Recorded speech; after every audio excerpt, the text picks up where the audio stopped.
There we are. We are live. Greetings, humans. Greetings, and welcome back to another fun-filled episode. Beer here. Actually, hold on 1 second, people. Gosh dang it, why do I have it on this? There we go. Beer here.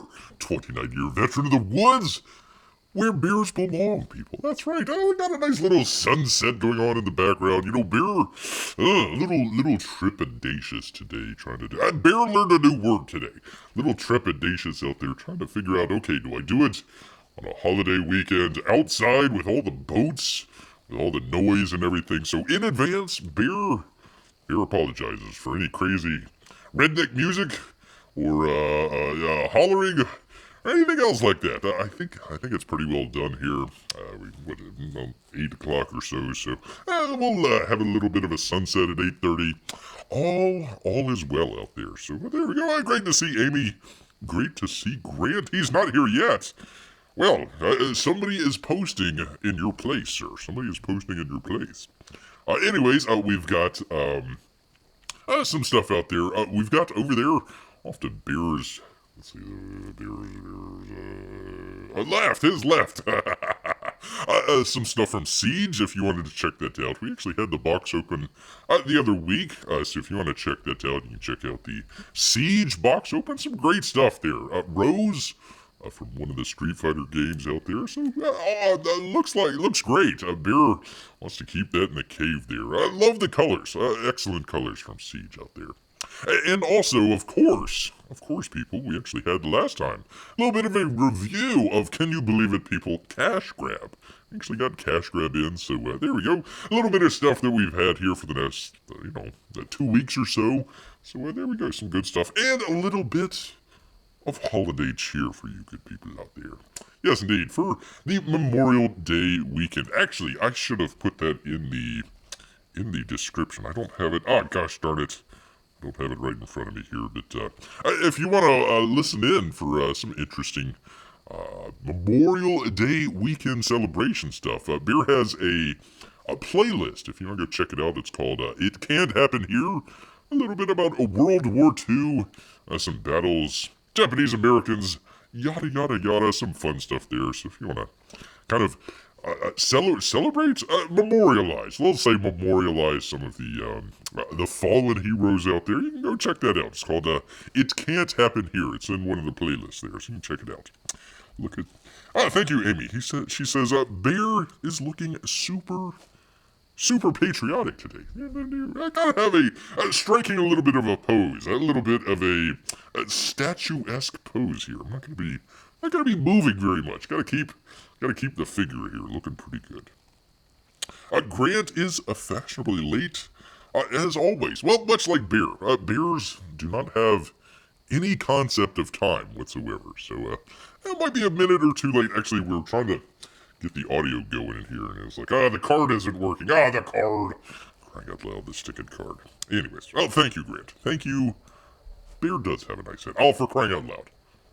Here they come. I hope. Hold on. Let me listen in here. You can't? No, you can't hear it. Good. Some redneck music. People either like or don't like. So there we go. Beer's probably heard Freebird like 3 times today. Yes, indeed. So there we go.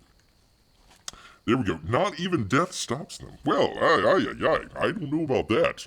Might slow them down though. Might actually slow him down there. So anyways, we're celebrating there. We've actually got the, there we go, got the interesting thumbnail there from when Hawaii became a 49 state. So anyways, if you want to go check it out, It Can't Happen Here. Bear took a lot of his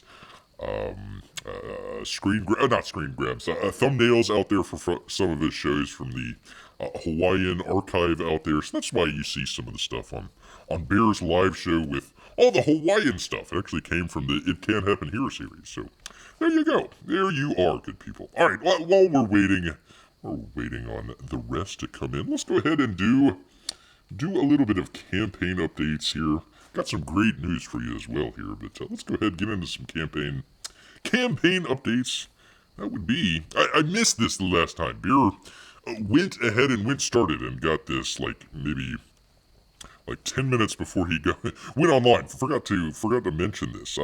From Kevin Sharp, Dragonguard out there, heard a little bit about it during the oh gosh, what do they even call it these days? It's not the Drawn and Quartered show, but the show there on Mike Miller's channel. Kevin Sharp was detailing some of the stuff that he went through, but if you weren't there, let's go ahead and jump right into it. He says, "Hey, Dragonguard fans, well, that's Bear. First off, he's back. Yay!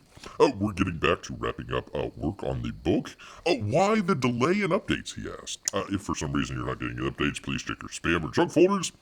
Since March, he's been back and forth with several hospital stays because what the doctors thought was pneumonia. He says he feels better, go home, start feeling worse, and then go back to the hospital again. I hate that. My blood oxygen levels were low and I couldn't walk 30 feet without feeling out of breath." He's got all these spaces here, so it kind of throws Bears off. I had a lot of x-rays, blood tests, etc. The book, because I'm doing production, was on hiatus. He says the docs have gotten the test back, and he's been treated with antibiotics and other medicines as well as oxygen at home for short-term use. He says he's home recovering and wanted to wait until he had a positive recovery to report. So there you go. Congratulations. Congratulations, sir. And he does. While he has his official checkups yet, he can walk in breath. Breathe much better. I can walk in breath. I'm back to where I start focusing on this kick-ass fantasy book. Let's see, he goes into it with the progress here. Colors need some corrections and have 7 pages left to go to get to Alonzo. Perks for the original art choices are going to be mailed to backers there. Some good stuff. He's also back on working on the script. He says dialogue for lettering. And he's back to inking the cover for the supplemental sketchbook. And we'll preview that here before the end of next month. I hope this update better explains to you guys everything. He appreciates everyone's patience. And he's rolling along. Once again, that's from Kev. So there you go. There you are. Good job, Kev. I believe, I think he kind of made mention that it had to do with the pigeons that he had. So there we go. Some interesting stuff there. Had to get rid of the pigeons, unfortunately, but glad to see that Kev is back to work and feeling better. Yes, indeed. Amy says, work show. Well, okay. We are back to work. We are back to work. Kevin and Bear both here. Yes, indeed. All right, let's see. What else did we have here? We had something else. Oh, we had something here from... Let me get to it. Do the thing with the thing. Oh, for crying out loud. Let's see. Where are we? Do the thing with the thing. There we go, because we got an update here from Uncle E. Uncle E. It's an update, people. This would be for the, what's called the second chance Cyberfrog. So if you didn't happen to get it the first go around when it was open for, gosh, what, like 2.5 years or something like that. If you didn't happen to get it the first go around, he had a second chance campaign here. So this is what they're talking about here. Hello, second chance Cyberfrog Wrecked Planet backers. By the way, if you haven't purchased or went out and checked out Cyberfrog 2, please do so. Bear totally recommends Cyberfrog 2, even if you're not a huge fan of Uncle E.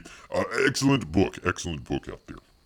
Deleted scenes and censored page coupon reproduction cards are in. So there you go. There is the deleted scenes from Wrecked Planet and also the page coupon. Very cool. Free with every order of Wrecked Planet. By the way, let me just say, all the great stuff that you got from the original campaign, Bear wasn't even expecting a toy in there. You got a toy, I mean, you got a whole bunch of stickers, cards. I forget if there was a poster or not, but everything except for the kitchen sink. And I'm sure with weight issues and shipping issues, I'm sure Uncle E would have shipped the kitchen sink as well out there.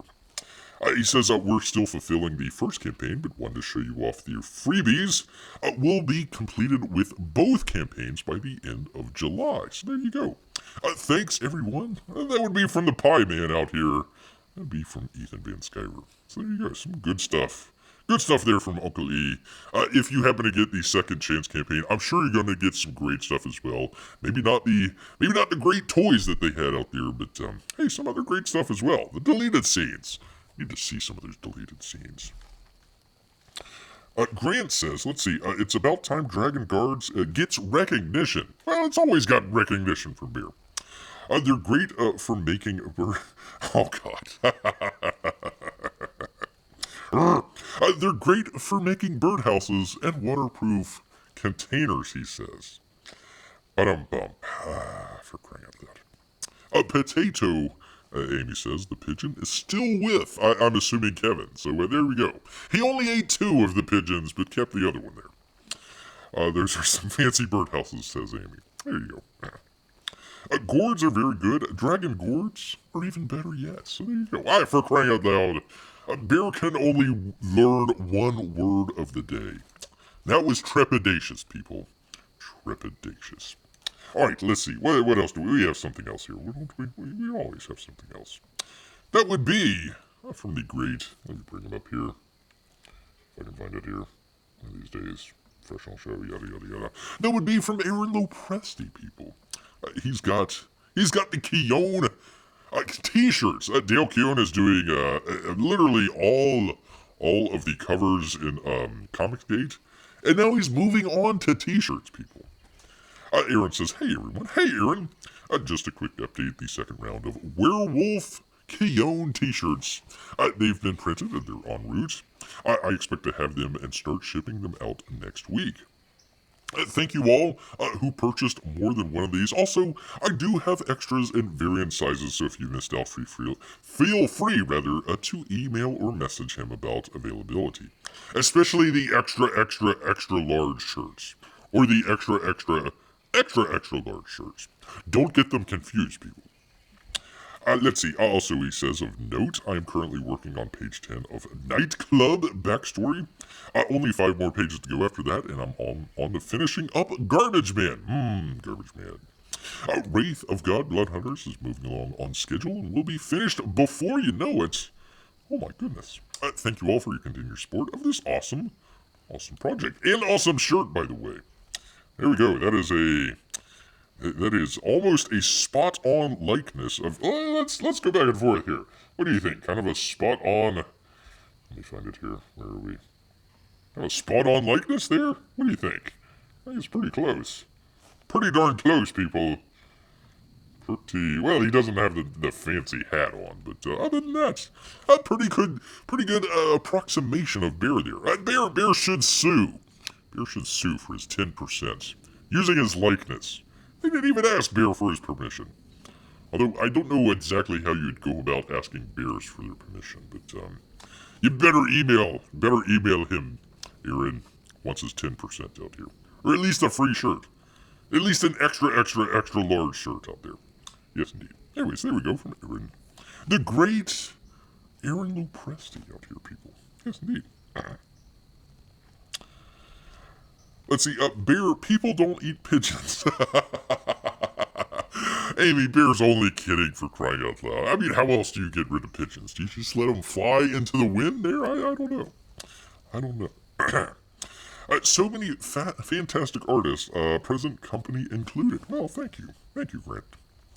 People do eat pigeons, he says. I don't want to know those people, though. Wait, I might be getting my birds confused, says Grant. Well, it happens sometimes. Yeah, if he had a better hat, it would be spot on. That was the Dale Keown shirt there. Let's go back there one more time here. He does need a hat. He needs a hat there. Oh, there goes the sun. There goes the sun, people. Hopefully, I hope it comes back tomorrow. We'll see. Bear is trepidatious, people. Learn that word today. Alright, where is my mouse here? I gotta find the thing with the thing. Because we've got one more thing here, and that would be... If you can find it here. That would be from Von Klaus. Von Klaus out here, he's got a new book called Pshycho Pshycho killers out here. Greeting Trenchers. He says, still waiting to hear back on his final ship date for the printer. He had a little bit of an issue with the printer. I think they couldn't do some of the like foiling or something like that on there, maybe like the UV gloss or something. So he's trying to work that out with the printer.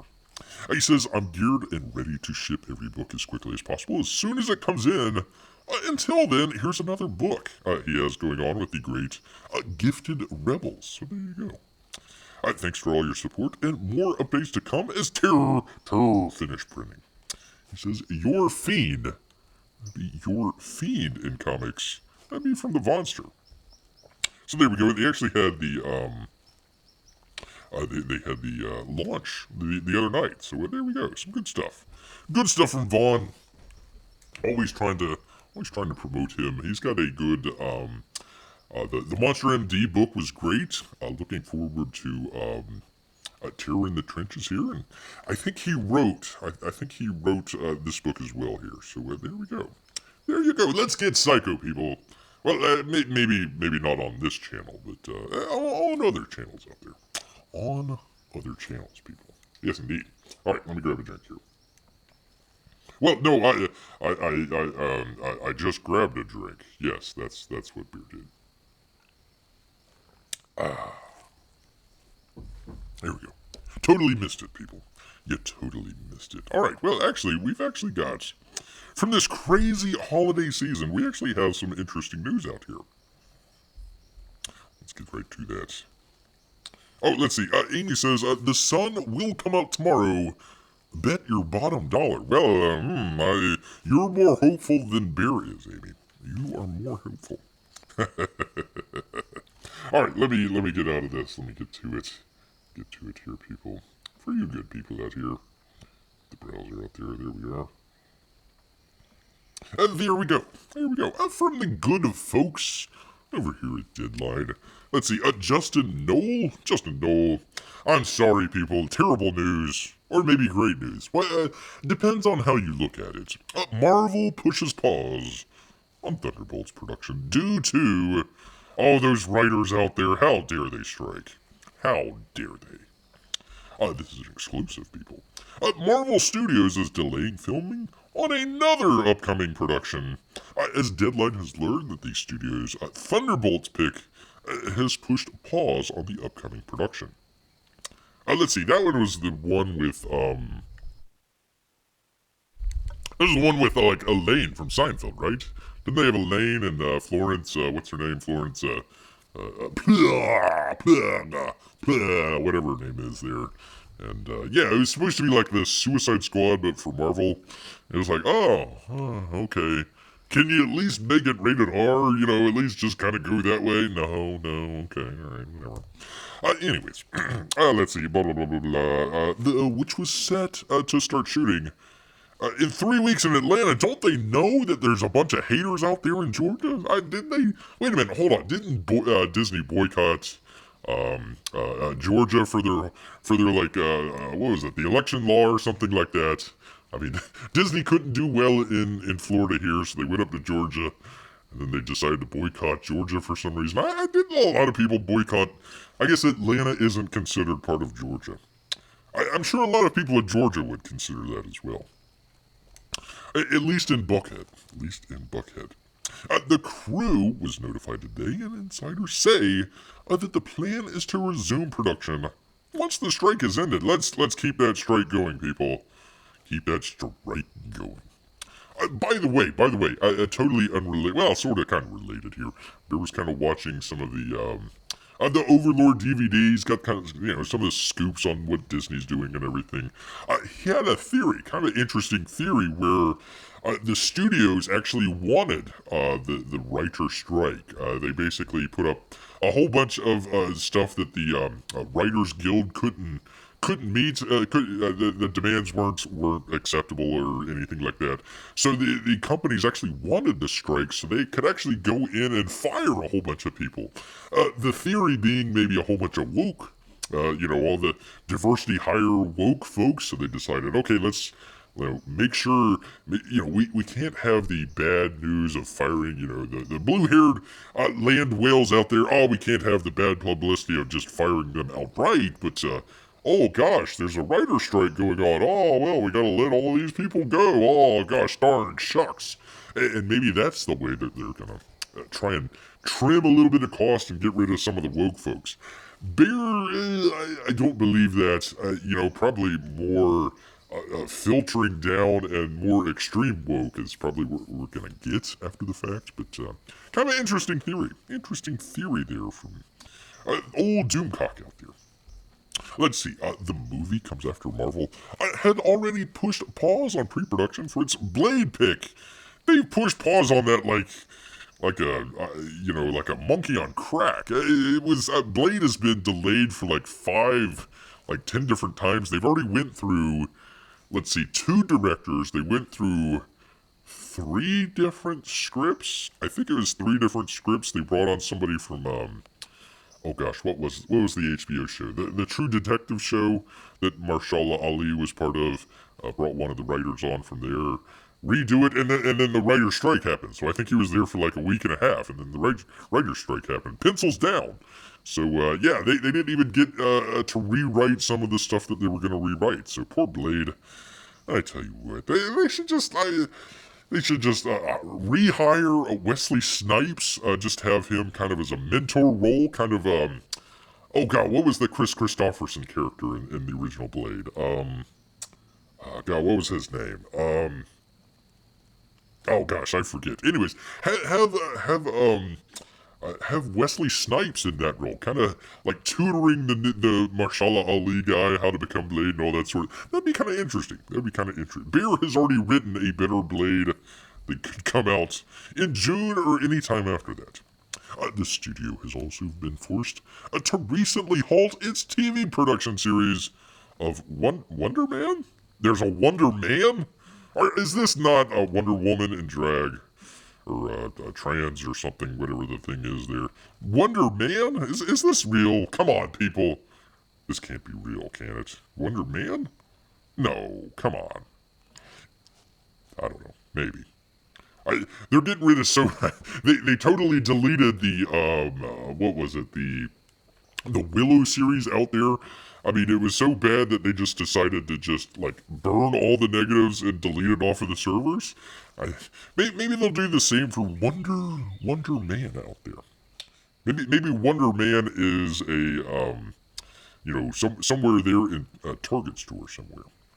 Let's see, which had been shooting in Los Angeles and had stopped production in recent days. That's because the Writers Guild had been going around to the different shooting locations and, it started striking outside and basically shut down a number of productions. So, yeah, definitely in Los Angeles, for sure. They'll have to move it to somewhere else, like Atlanta or something. Like Thunderbolts, the plan is to resume production on Wonder Man, quote-unquote, once the strike is over. Excuse me. Take a drink here, people. That's the stuff. Let's see. Amy says Wonder Woman, Wonder Man, Wonder Bread. That'd be the next one. Let's see. DC has Wonder Woman. Disney has Wonder Man. Maybe Sony could come out with Wonder Bread. Wonder Bread would just would take it away. Wonder Bread would be it'd be like the Spider-Man, make $1 billion and everything. Everybody's like, why Sony? Why come in and destroy everything with Wonder Bread? Anyways, let's see. Amy says writer strike. A time for more documentaries, I guess. Yeah, as long, well, sometimes those documentaries are not as close to the truth as you think out there, but yeah, probably some documentaries. Really, it's going to be a lot more of reality shows and unscripted shows, so, variety shows, like the dance shows and America's Got, we've got that coming up. We've got that coming up. But, the America's Got Talent and all that sort of stuff. So probably a lot more of that. And usually a lot right around this time is when the writers are writing the new season for the next, your series, Series 19 of NCIS or whatever it is these days. So usually they're writing that now. So probably whatever, your favorite series out there, if it's 15, 20 episodes, it might be cut down to 10 or so. Or some of the ones that are like 8 episodes, they might actually be movie size this time around. So we'll see. We will see out there. Kind of interesting. Oh, she goes on. She says, until the producers stop demanding politically motivated films, there's only so much the writers can do for good or for ill. Yes. I don't know if it's the producers, though, Amy. It's probably more... Bear's been meaning to get into this, and it's a very long, dry, dull kind of topic, and Bear's trying to figure out how to make it a little bit more exciting. Basically, the theory is a lot of the advertising companies are, instead of, let's say you've got a widget or a product or something out there, you take your widget to the advertising company and say, okay, I've got these demographics for the widget, I want you to promote it on, whatever, NBC or something like that, at 8 o'clock, where all this demographics showing or whatnot. Instead, now it is the advertisers telling the widget makers, okay, we're gonna make a pro-trans widget out there, and you've got to go make it. And so it's kind of been reversed. So I hear what you're saying. Definitely there's some producers out there that are, like a Kathleen Kennedy or something like that. But I would say most of the time the producers just want to make money. That's their big thing. So if it can make them money, they're great. If it can't make them money, no go out there. So the writer's strike really doesn't have to do with politics, really. It's residuals, it's streaming. They're trying to do stuff with streaming when the streaming stuff is going downhill. We talked about the Disney taking off shows. We'll get to the Warner Brothers stuff here in just a second. That's a whole cluster F in and of itself there. But their demands are a little bit more on the monetary side than sort of political and all that sort of stuff. All right, let's see. Anyways, while TV has seen more shutdowns since the strike started earlier this month, basically because a lot of them are out of LA. A lot of the artists are in LA, so the writers are in LA, so the writers can actually go out and shut down productions. They go out and strike in front of them and shut down productions and stuff like that. So there you go. I wish we could do that. I wish we could go to a shooting of whatever. And hey, I don't like this show. I'm gonna strike outside and demand it being shut down. That'd be kind of interesting. Let's see. The film side has seen less production halts and postponements, but the longer it goes on, we shall see if more studios chose to hold off on shooting and push productions until the strike has been settled. Beer just had a thought. Like, what if you took... okay, if you're here in the United States and you have, there's certain states that you don't have to have unions. So, Georgia would be a good example. You don't have to have it's nice to have them. You're probably encouraged to have the unions there shooting, but you don't have to have it. Louisiana is another good example. California, of course, they want you to have the unions there. So I'm wondering, what would happen if they just started shooting in Mexico or something like that. They just come up with a whole bunch of the Steven Spielbergo or something like that out there. So that would be... Beer just had that thought. That would be kind of funny. Let's see. Lionsgate pick Good Fortune decided to stop filming indefinitely because of the strike. So we'll see how long that goes on. Basically it's the corporations that gotta come around and figure out if they want to help out the writers or not.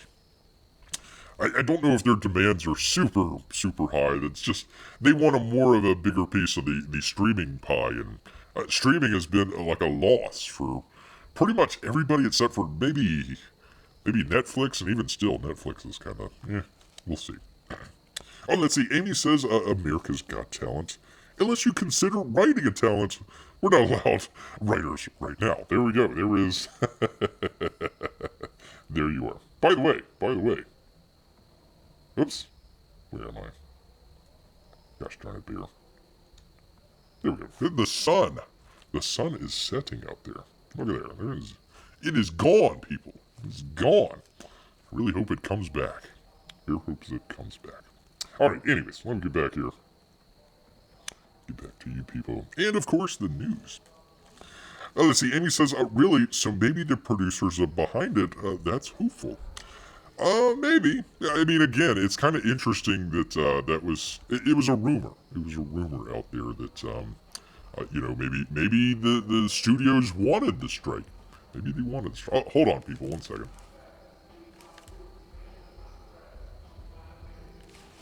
Oh goodness. I need to mute here. 1 second. 1 second.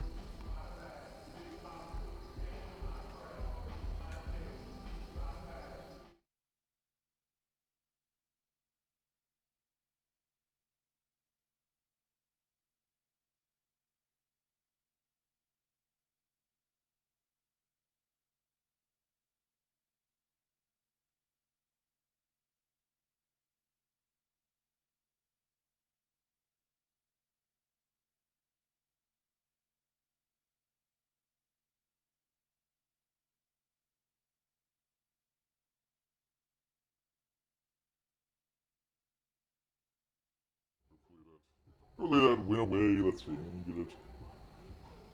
Let's see. Test. Alright. Can we hear? There we go. A little bit higher. There we go. La. There we go. No, it was some very loud and rap music and words that you probably shouldn't be streaming live with. So there we go. A bunch of Bud Light drinking Target shoppers is what I say. Anywho. Anywho. Let's see, where was Bear? Let's see, they wanted money for failed ventures. That's true. That'd be the streaming side of things for sure. For sure. By the way, speaking of which, that is a great transition. I know there are good folks here at Bounding into Comics.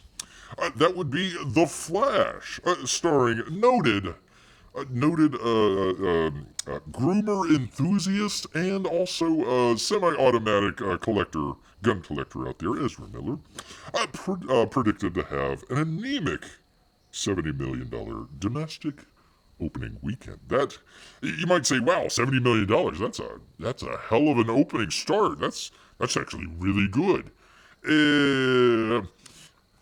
On the books, I think it's a $250 million film.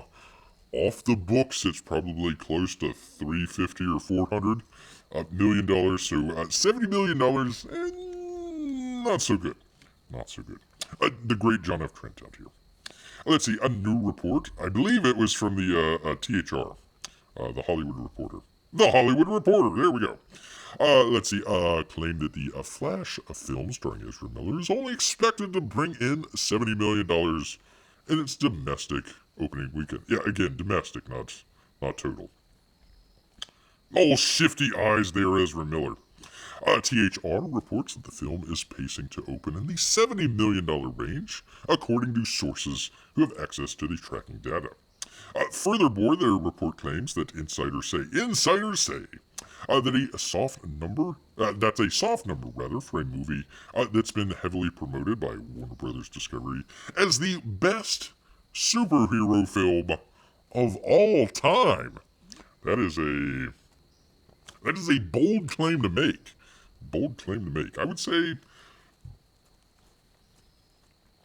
say probably the original Spider-Man 2. Probably Spider-Man 2 was the best superhero film of all time. I'll throw in Blade 2 as well. Guillermo del Toro did some good work there. Towards the end, maybe not, but probably that one. Probably, let's see. You'd probably make a case for The Dark Knight. I'd probably go with a couple more than that. But hey, let's go with best superhero film of all time. Who's playing Superman? Some girl. some girl, I don't know. Mute the rascally Target shoppers. Yeah, they were blasting, what was the, I can't even bounce around the lyrics. Talking about a lady's private parts out there. Can't really go there with that. It's about the closest beer can come here. Timmy is throwing a noisy party. No, he's not. No, he's not. It's just people along the river out here. Amy hears that the best thing about the Flash is Batman and Superman. There we go. There's Batman right there. He's Batman. I'm 70-year-old Batman and I'm still lacing up the boots. Gotta go break a hip trying to fight the Joker. Anyways, the new report flies in the face of long-range tracking predictions from Box Office Pro that the film would gross between $150 and $140 million in its opening weekend. The outlet explains their predictions at the time, claiming the movie was benefiting from a wave of mostly positive, I love how they put mostly positive, reviews out of the early industry screenings, so we don't know. As well as social media support from the likes of DC's new... Well, what else is he going to say? Yeah, the movie's terrible, I hate it. Oh, of course he's going to say it's good. They also pointed to the nostalgia factor with Michael Keaton and Ben Affleck returning as Batman. Further underpinning positivity in the box office prospects is the return of Michael Keaton into his iconic role as Bruce Wayne, the Batman, as well as an advertised cameo by Ben Affleck in his version of the same role, and apparently Nick Cage as Superman. So, how about that? We finally get Nick Cage. However, the outlet also detailed that the film starring Ezra Miller and James Gunn's pending reboot of the DC universe were turning potential moviegoers off. Yeah, again, how you would go say, hey, go watch my Flash movie, and oh yeah, in 3 to 4 years we're gonna totally reboot the Flash. So, same thing with Aquaman. Like, how do you reset the DC universe and then come back with an Aquaman? I mean, you'd figure, okay, let's do Aquaman and then the Flash because you gotta reset everything. I don't know. Don't know how it works. The one with the weird-looking costume. I'm assuming I don't know. I guess that one. There we go. Shifty eyes and weird-looking costume. I tell you. Box Office Pro explained that The Flash had the added weight of 2 key elements. Ezra Miller's well-publicized legal entanglements. That's a good way to put it. That's a good way to put, dragging a underage girl across the country to your illegal pot farm in upstate Vermont where you have multiple automatic weapons, but the only thing that they catch you on is you're going over to a neighbor's house and stealing his liquor.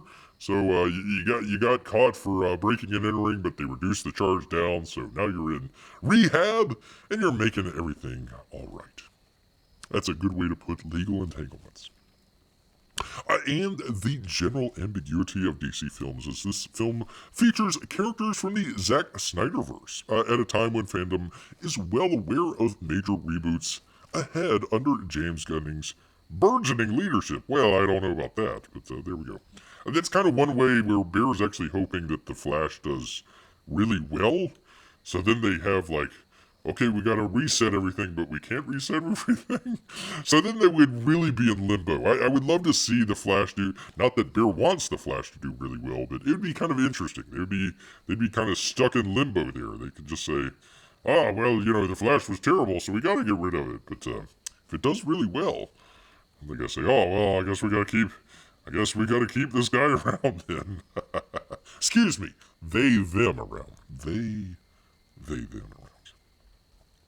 Recently, DC EU films, which The Flash is technically still part of, have failed at the box office. Most recently, Shazam had $30.1 million opening weekend, grossing $57.6 million domestically, and a global haul of $132.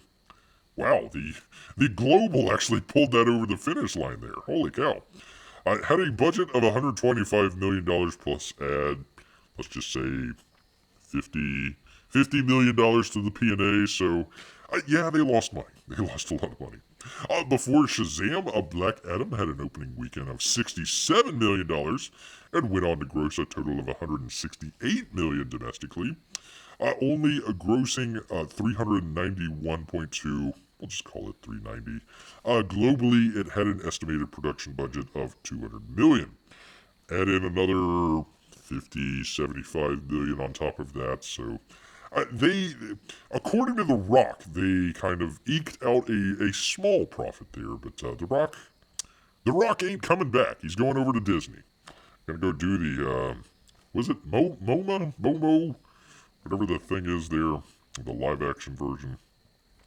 The James Gunn directed Suicide. People don't realize this. James Gunn directed the Suicide Squad for Warner Brothers, and it tanked. It did badly. And then they says, "Hey, you know who we want to run this entire operation? The guy that fared poorly at the box office. Let's get that guy." The film had an opening weekend of $26.2 million and grossed just 55.8. Just to put that in context, The Rock did better in his opening weekend than Suicide Squad did in the entire run. Let's see, in its entire domestic run, I should say, grossing $167 million globally, with an estimated budget of $185 million.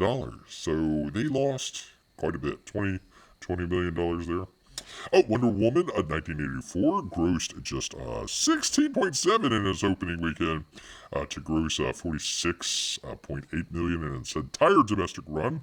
Globally, man, they really pulled that across the finish line.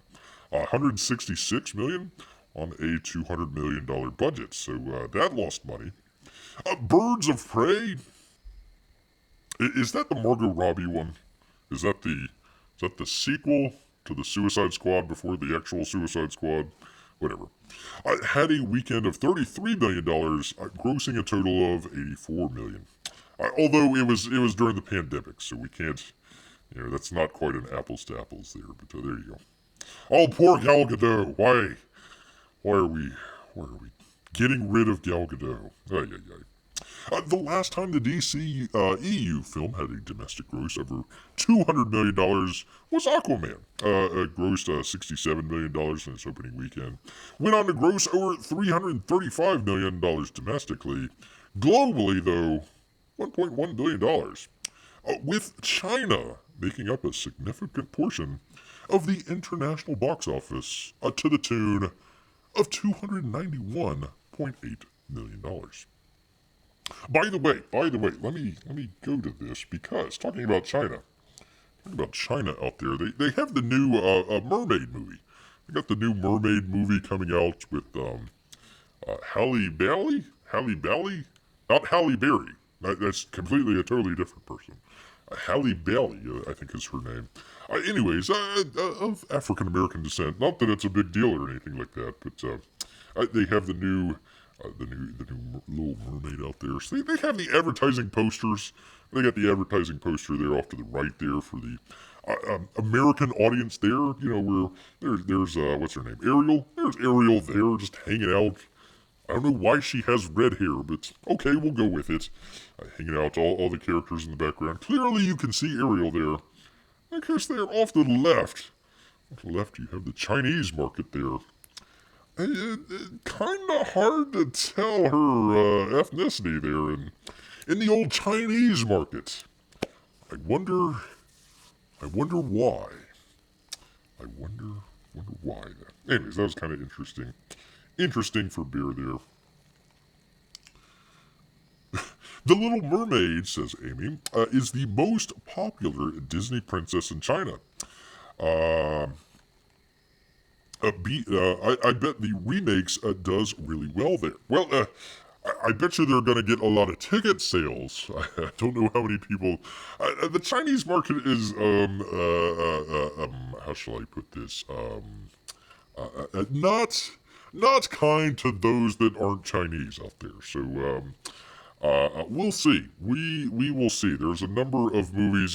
I don't know if many people remember the Star Wars posters where they got rid of John Boyega in the Chinese market there. So we shall see. We shall see. So anyway, maybe that's why they. I was going to say blacked out Ariel there, but there you go. Whitewashed Ariel? They whitewashed Ariel out there. We'll see. We will see how well the Chinese market does there. All right, going back to DC.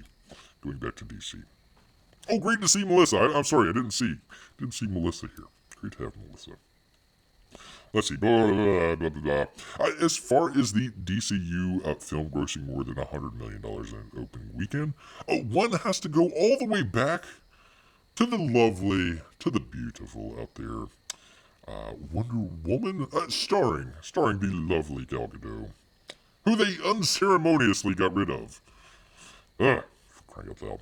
That movie grossed $103 million in its opening weekend, went on to earn $412 million in domestic, and a gross international, a gross global of $817 million.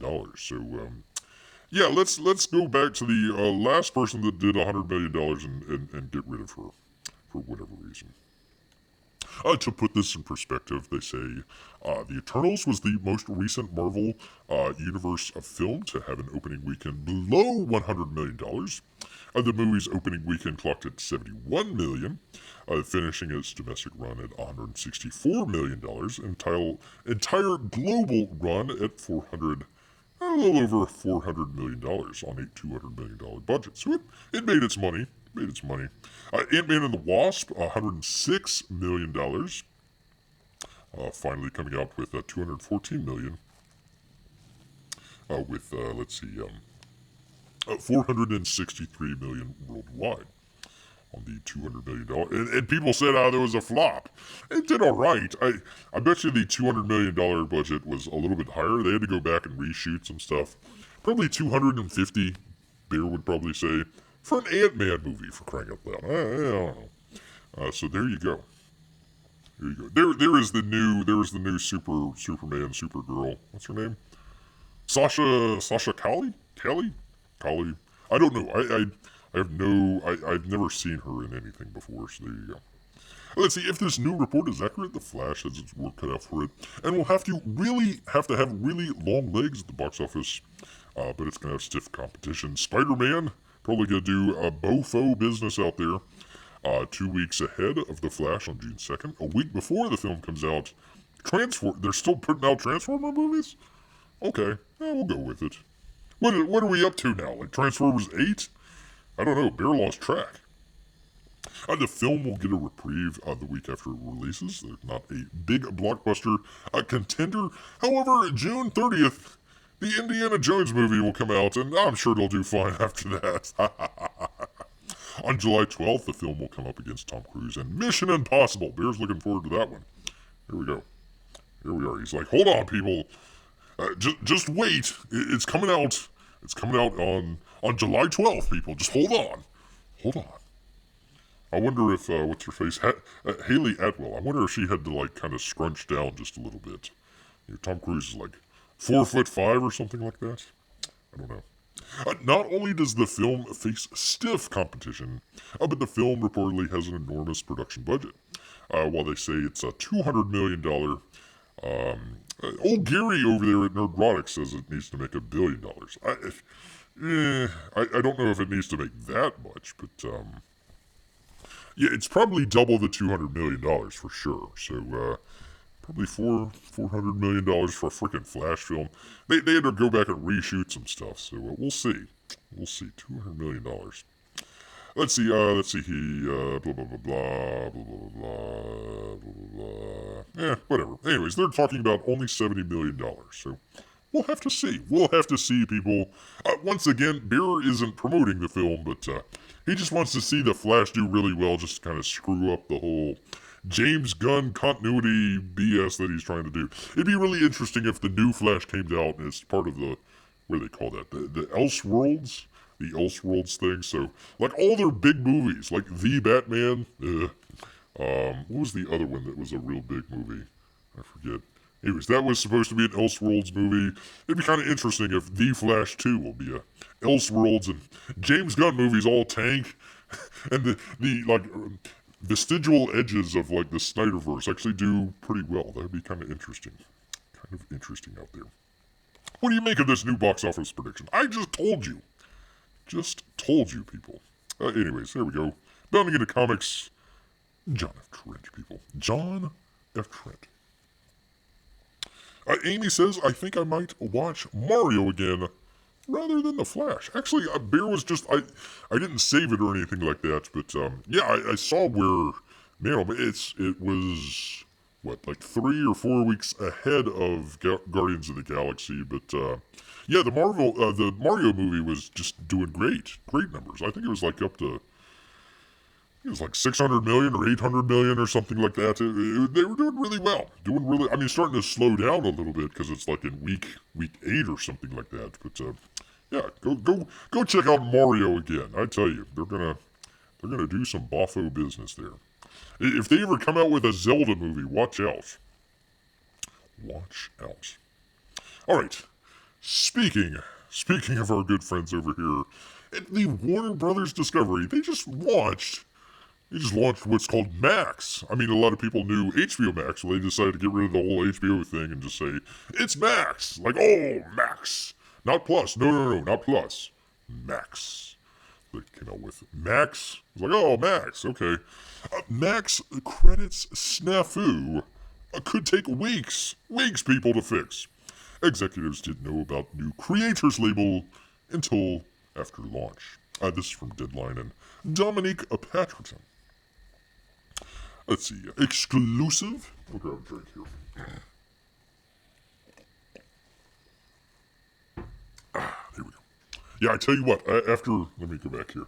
After the sun goes down.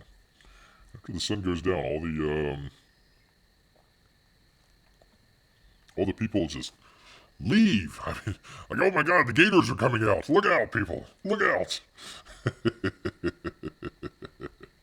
Anywho, yeah, it just got quiet all of a sudden. I'm like, oh, okay, it's the snakes and the gators out there now. There we are. We know what's going on. All right, let me go back here. Warner Brothers Discovery promised to give writers and directors proper credits on its Max streaming service, but don't expect the fix to happen anytime soon. Quote, this could take weeks, with all the data that needs to be transferred, checked, and finalized, said one studio insider of the May 23rd streamer launch Snafu. That attracted outrage and ire from striking scribes as negotiating filmmakers this week. It's not as simple as pressing a button. So what they're talking about is the credits at the very end of, whatever TV series that you're watching or something like that. A lot of times it's a little bit different than if it's on TV rather than if it's like on let's just say a DVD or something like that. A lot of times on TV, they really crunch down those credits. Either they make them go really fast or they'll put them like at the very bottom, like not even third, like the bottom quarter of the screen there, and just kind of wrap through them while they're, either showing a advertisement or maybe the next episode's coming up or something like that. So on the DVDs, it's a little bit more traditional, like you would think of a movie credit where they just kind of roll along there. TV's a little bit different where they can kind of crunch down some of that time. So that's probably what they did here. They probably kind of screwed up. It's like, oh, we got all the scrunched up stuff, and now they got stuff from the DVDs, and oh man, it's a mess. Still, Deadline says, creatives are unlikely to be placated by the Warner Brothers Discovery delays after the very raw nerve the errors hit. Warner Brothers has lumped writers, directors, and producers into an inventive, diminishing category they call creators. The WGA West Chief Meredith Stein said on Wednesday in a joint release with the DGA, Directors Guild. This is a critics violation for starters. But by the way, that is already in with all of the negotiations with the unions and everything. You have to, it's literally you have to have that in there. If you don't, either the actual person or the guild or the union can basically sue the studio and get a whole lot of money out of it. But worse, it's disrespectful and insulting to the artists that make films and TV shows that make their corporations billions. As it stands, Jesse Armstrong is still listed among a quartet of non-alphabetical creators about to conclude succession. Regardless of the inclusion of executive producers Will Ferrell and Adam McKay among the creators squad currently on display at Max, Armstrong is the sole creator of the Emmy-winning satire. In fact, despite the frustration, to put it mildly, many writers, directors, producers, and others feel at being lumped together as creators on the Max credits page, the process to, quote, correct the credits will take weeks in best of scenarios. Yeah, again, you have each one of these folks has a different guild, which they all have prerogatives on the credit screen. Okay, you're a lot of times sometimes it's your producers go first, sometimes it's the director goes first. So you get your director goes first, your producers, and then the writers, and then all the behind the scenes people, hair and makeup and yada yada yada. That's actually kind of contractual. They can't just a movie can't just come out and they're just going to say, we're going to shave off a couple minutes. We're just not going to put the credit scenes in there. They can't do that. It's required to be in there by all the guilds. Otherwise, they'll just say, okay, we're all striking, and good luck getting a film out that way. Or I don't know, maybe call their bluff. We'll see. From Roku to Apple and more, you have to do this by platform, and that takes time, the streamer exec told Deadline. The number of platforms will be a determining factor in how long it overall takes. This is BS. You don't need to... It's the same thing, whatever platform it's on. You don't have to... Unless they're talking about different screen sizes or something, like a phone versus a big screen or something like that. But no, this is some BS. They screwed up. They screwed up royally. They tried to rush out the Max service to get a whole bunch of eyeballs on that, and they screwed up. They screwed up royally here. So literally and figuratively. He added, noting the credits that existed on HBO Max could not simply be skinned over to Max. That's why Bear says, okay, maybe there's something with the like the difference between the DVDs and the TV. Maybe there's something screwed up there, but really all it is, it's just really just text-based stuff. You could probably put an OCR reader in there and be able to get it pretty quickly within a couple days or something like that. So something's screwy. Something's going on here. They might be kind of screwing around with the writers there. I don't know. When contacted today about how long it would take to fix the multitude, I love this, the multitude of Max credits. On shows like the Robin Thede created a Black Ladies sketch show. Oh, yeah, classic show. In classics like David Crace created The Sopranos, a Warner Brothers Discovery spokesperson referred Deadline to their statement on May 23rd.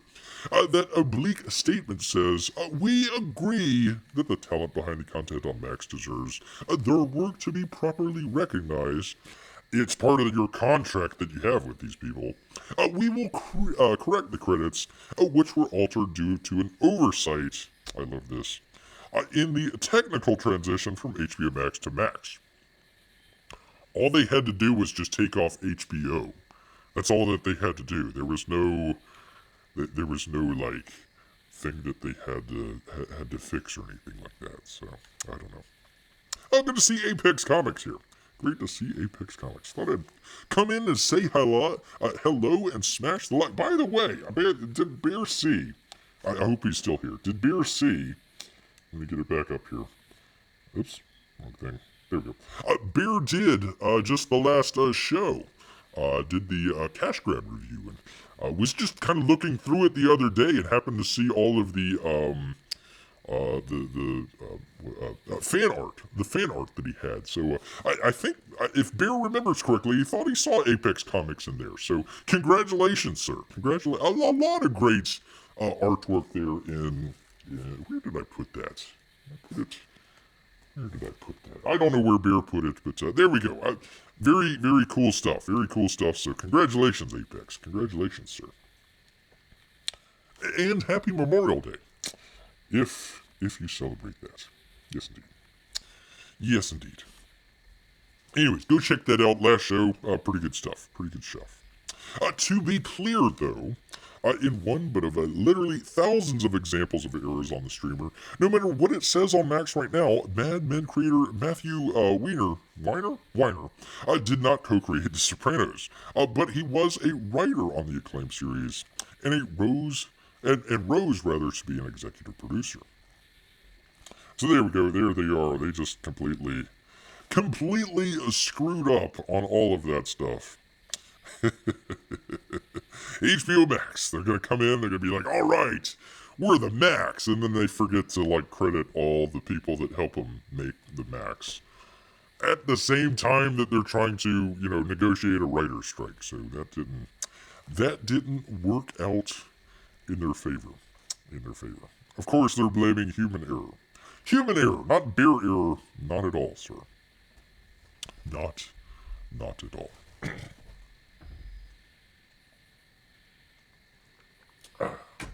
Had to wet the whistle. Alright, people. I think we all know. I think it all goes back. We can all figure out what was the cause of America's decline. Of, just the destruction of all our great institutions and everything. You know it. I know it. Whoopi Goldberg knows it as well, people. From comicbook.com. Whoopi Goldberg says that American Idol, people, led to the downfall of society. Well, American Idol came along with the writer's strike the last time they had it, so God help us for the new American Idol. The new documentary, Anna Nicole Smith. What? Huh? What the hell? I don't know what that has to do with any of this. Looks at celebrity culture and the way it can put, pressures on the celebrities themselves.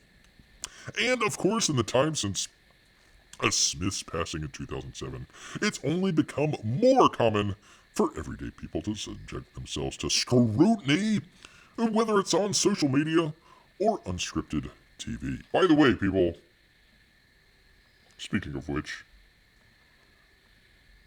there we are. Go hit that thumbs up, people. Hit that thumbs up for Bear. If we're going to be there, let's do it. Let's see, speaking about the documentary today on an episode of The View, host Whoopi Karen Goldberg, by the way, singled out American Idol as the flashpoint that changed the way people talk to one another and contributed to the downfall of society. I knew it, people. Knew it all along. The host maintains that she's talking about the original run, which happened on Fox from 2002 to 2016. ABC, the network that airs The View, is currently the home of the recently rebooted American Idol, which Goldberg says is a very different show. No. This show is great. The one on ABC, the one that's, paying me all my money, that one's great, people. The other one's terrible. Awful. Downfall of society. Yada, yada, yada. I think that we, as a society... Wait, hold on. Why are you lumping in everybody? I mean, society's a big place. You don't have... everybody on the same page. Whoopi, just take it to yourself. I love to watch stuff and to judge folks. I hate the term folks. I've always thought that the beginning of the downfall of society was American Idol. Goldberg says, once we gave people the ability to judge other, I think we ran amok with it, and it's gone out of control. Yeah, how dare people judge other people, in jury rooms and whatnot. How dare you? We can only have celebrities judge people, not the riffraff out there. Yeah, literally. They invited the public to decide who that person was, and I feel once we did that, it began us in a cycle which we have not escaped Well, you did because American Idol went over to ABC, and they're great. They're not the downfall of society. Saying that people enjoy having the ability to judge one another. Goldberg also used the example of things like the Real Housewives franchise, suggesting that shows like that let the audience feel superior to the people that they're watching. I'm sure Mrs. Goldberg has never judged Donald Trump. Not at all. Not at all. She says you have basketball wives. We do. You have the housewives of whatever, all these Bravo shows, and they give you the impression that you're doing something wrong because you're living your life. Huh? People watch these shows because they make them feel better. Yeah, because they're wives of, like, rich people or basketball players. They just, like, stand around and talk and, maybe come up with, like, a clothing line or something, but that's about it. Created in 1997 by veteran journalist Barbara Walters. The View. Bear has a good Barbara Walters story. He'll have to share one of these days. The View is a daytime talk show hosted by a woman, including are we for sure? Are we for sure? Including Whoopi Goldberg, Joy Behar, Sonny Hostin, Sarah Haynes, Alyssa Farah Giffen, and Anna I have no idea who any of these people are, except for Whoopi Goldberg. But Whoopi hasn't been relevant for like 30 years, 40 years probably. Joy Behar, Bear only knows because like people just like complain about that lady all the time. And each offers her take on the day's news during the opening Hot Topic segment. Later, the ladies welcome various celebrities who join them in a chat or perform by the audience who is silently judging them. The program also offers beauty tips, fashion, diet, and much like Bear Show. Much like Bear Show right here. Beauty, fashion, diet, relationships. If you want to know it, right here with Bear. Right here with Beer. Yes, indeed. Alright, what does this have to do? I don't know. This blah, blah, blah, blah, whatever. Yada, yada, yada. There. Amy says, we need to hear that story one day, Bear. One of these days. Not today. It is getting late. Getting late. Amy says, wow, could you be more elitist?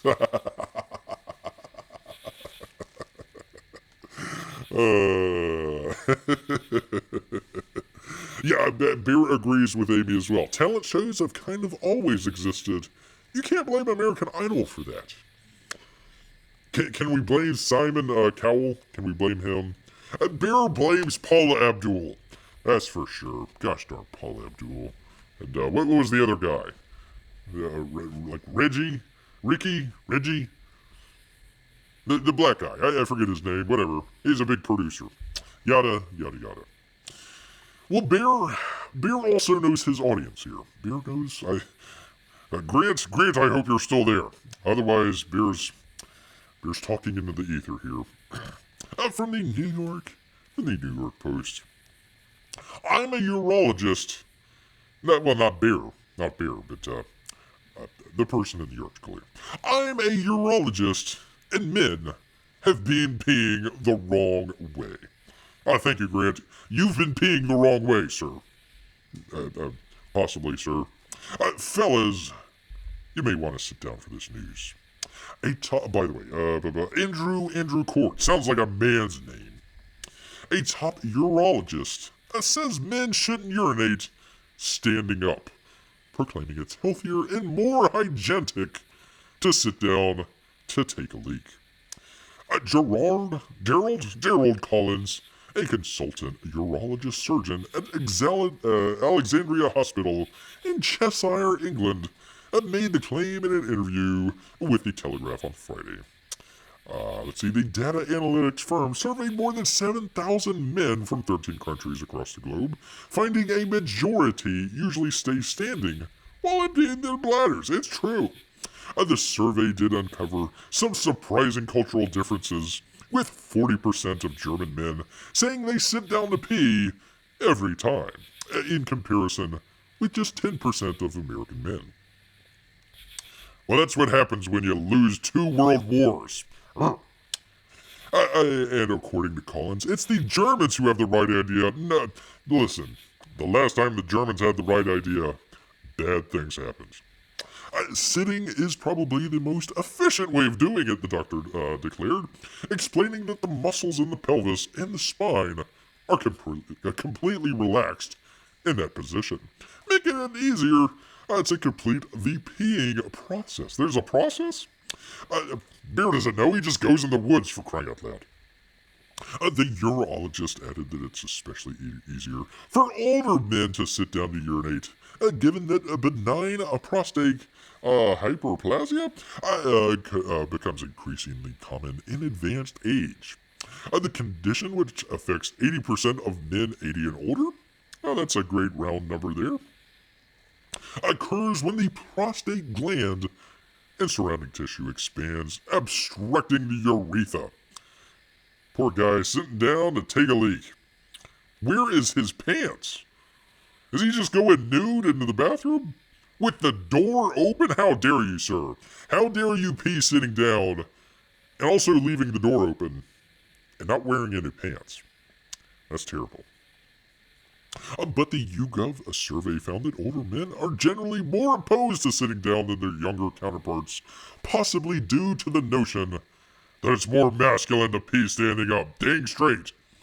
For instance, 35% of men over the age of 55 say that they would never sit down to urinate, in comparison with just 21% of those aged 18 to 24.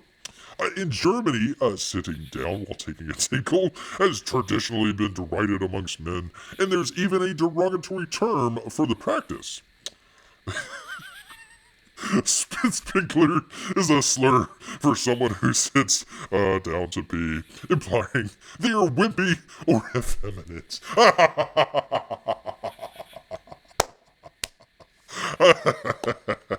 Bear has learned 2 words today, and one of them is Spitzpinkler.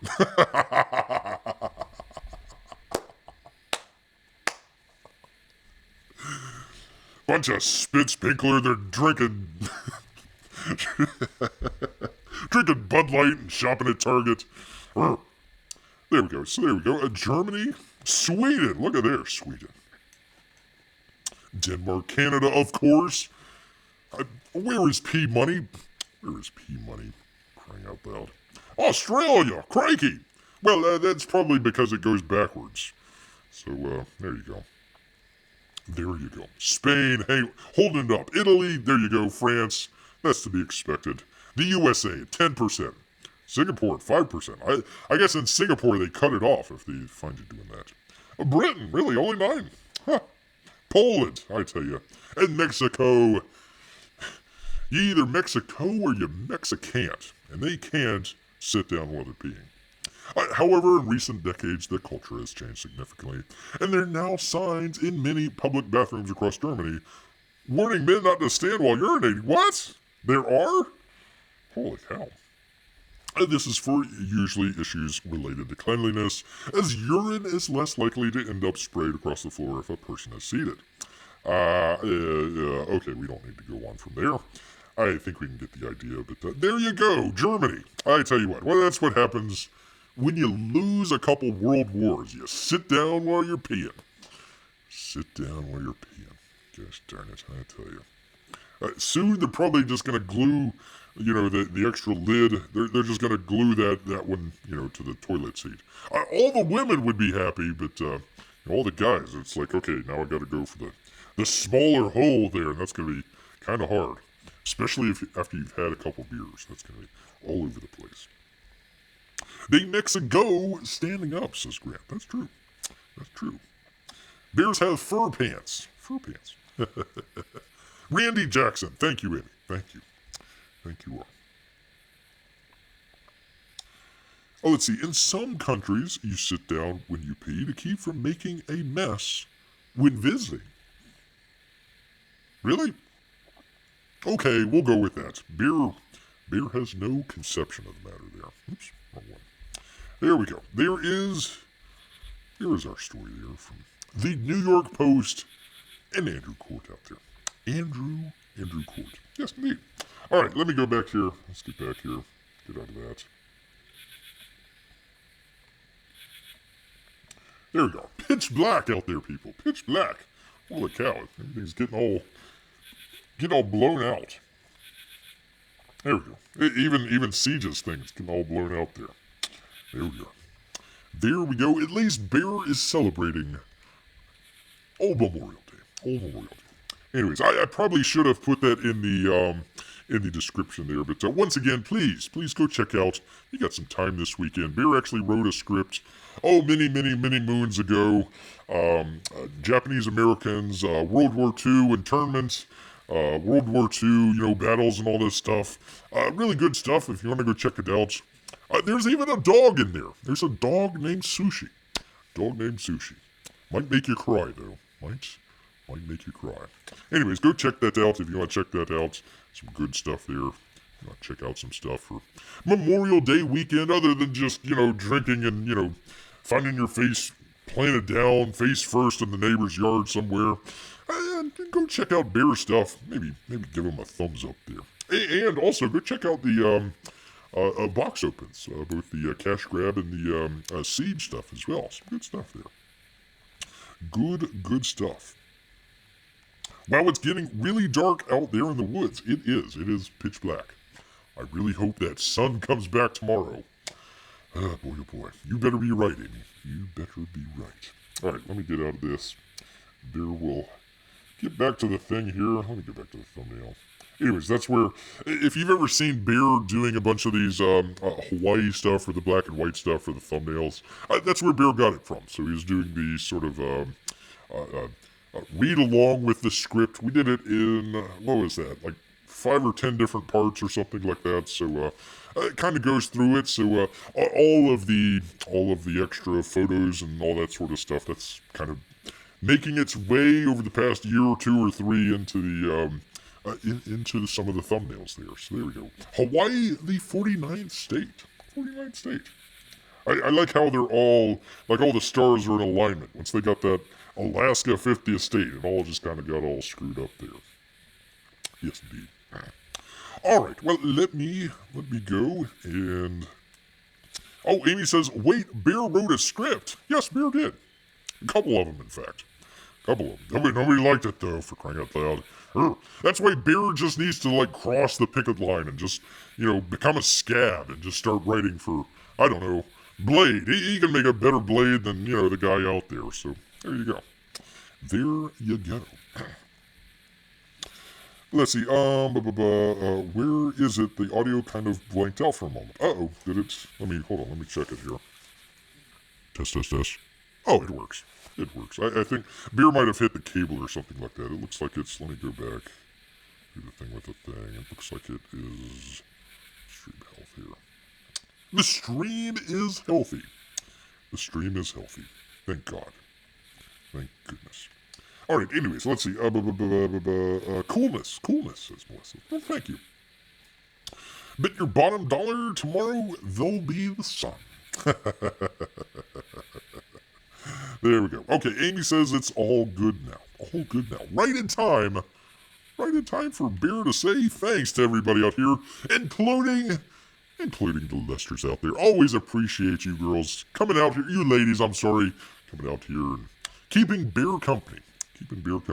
Along with Grant and Apex. I haven't seen Apex in quite a while, so if you do, I'm pretty sure, if you do happen to have the cash grab book and happen to have the fan art book along with it there, I'm pretty sure that Apex was in there, so congratulations, sir. Congratulations. And of course, all of our lurkers and Russian bots out there. We appreciate each and every one of you. Each and every one of you. But you know what? You know what, people? All this talk about food, I don't know. We've been talking about food. I don't care. All this talk is making Bear hungry. So he's going to head back into the woods.